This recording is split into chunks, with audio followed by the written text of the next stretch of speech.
आपण कधी विचार केलाय का की नळ उघडला की जे पाणी सहजपणे येतं ते खरं तर किती अमूल्य आहे. आपल्याला वाटतं की ते कधीच संपणार नाही, पण खरं सांगायचं तर हे जीवन देणारं पाणी खूप मर्यादित आहे. चला, आज याच महत्वाच्या विषयावर जरा सविस्तर बोलूया. हा प्रश्न खरं तर आपण सगळ्यांनी स्वतःला विचारायला हवा. म्हणजे सकाळी उठल्यापासून ते रात्री झोपेपर्यंत आपण कळत-नकळतपणे किती पाणी वाया घालवत असू नाही का? आजच्या आपल्या चर्चेचा केंद्रबिंदू हाच प्रश्न आहे. फक्त 2.5% हा आकडा पाहून धक्का बसतो नाही का? विचार करा, संपूर्ण पृथ्वीवर 70% पाणी असूनही आपल्या वापरासाठी, पिण्यासाठी फक्त 2.5% पाणी उपलब्ध आहे. मला वाटतं ही एकच गोष्ट पाणी बचतीचं महत्त्व पटवून देण्यासाठी पुरेशी आहे. आणि ह्याच मर्यादित पाण्यावर आज प्रचंड ताण येतोय. हे जलसंकट नेमकं का आणि कसं वाढत चाललंय हे समजून घेणं खूप गरजेचं आहे. चला, याच्या मुळाशी जाऊन बघूया. खरं तर पाणी टंचाईचं एक खूप मोठं कारण म्हणजे आपला निष्काळजीपणा. रस्त्यावरचे ते टपकणारे नळ, घरातली गळके नळ किंवा अगदी दात घासताना नळ सुरू ठेवण्यासारख्या छोट्या छोट्या वाटणाऱ्या चुकांमधून दररोज लाखो लिटर पाणी अक्षरशः गटारात जातं. आता ह्या संकटामागे बरीच कारणं आहेत. एकीकडे लोकसंख्या वाढतेय, त्यामुळे पाण्याची मागणी वाढतेय. दुसरीकडे हवामान बदलामुळे पावसाचं गणितच बिघडलंय. त्यात भर म्हणून जलस्रोतांचं प्रदूषण आणि जमिनीखालची पाण्याची पातळी जी वेगाने खाली जातीये, हे सगळं एकाच वेळी घडतंय. हे वाक्य ऐकूनच काळजाचा ठोका चुकतो. ही फक्त एक धोक्याची घंटा नाहीये, तर हा एक गंभीर इशारा आहे. ही परिस्थिती टाळायची असेल तर आपल्याला वेळीच योग्य पावलं उचलावी लागतील. पण थांबा, घाबरून जाण्याचं कारण नाही.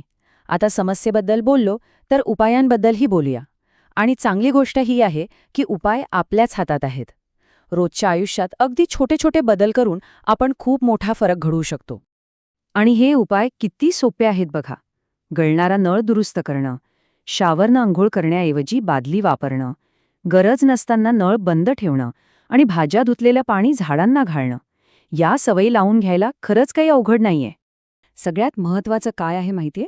जेव्हा लाखो लोक असे छोटे बदल करायला लागतात, तेव्हा त्याचा एकत्रित परिणाम प्रचंड मोठा होतो.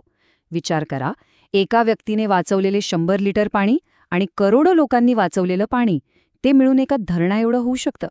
वैयक्तिक सवयी तर महत्त्वाच्या आहेतच, पण आता जरा मोठ्या आणि जास्त प्रभावी उपायांचा विचार करूया. यात संपूर्ण समाज आणि तंत्रज्ञानाची भूमिका खूप मोठी आहे. यातलीच एक जबरदस्त पद्धत म्हणजे रेन वॉटर हार्वेस्टिंग, म्हणजेच पावसाचं पाणी साठवणं.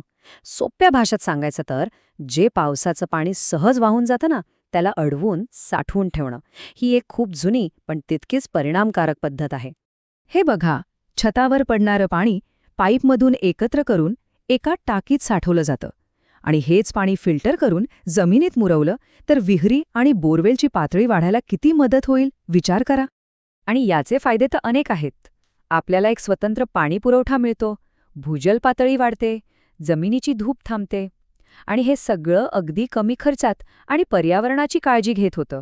पाणी वाचवण्याचा आणखीन एक नैसर्गिक उपाय म्हणजे झाडं लावणं. झाडं फक्त पावसाळ्याला मदत करत नाहीत, तर त्यांची मुळं पाणी जमिनीत मुरवण्यासाठीही मदत करतात. म्हणूनच झाडं लावणं हे आपलं जलचक्र संतुलित ठेवण्यासाठी खूप गरजेचं आहे. हे सगळं ऐकल्यावर एक गोष्ट तर स्पष्ट होते. पाणी वाचवणं हे फक्त एका व्यक्तीचं किंवा सरकारचं काम नाहीये. ही आपल्या सगळ्यांची सामूहिक जबाबदारी आहे. जेव्हा अख्खा समाज एकत्र येतो, तेव्हाच मोठे बदल घडतात.